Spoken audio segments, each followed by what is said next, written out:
Well, we bought a little generator. This one will be for when we're working on the truck and we're not at home. If we need electricity, this is perfect. We've already used it once for that purpose and it does great. It's a 4,000 watt. Same power as in the motorhome, but half the size.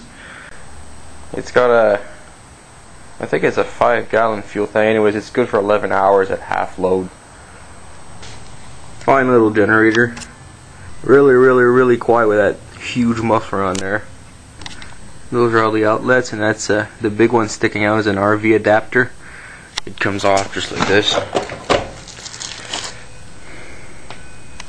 Has electric start and everything. Small battery. On. Choke. Gas is on.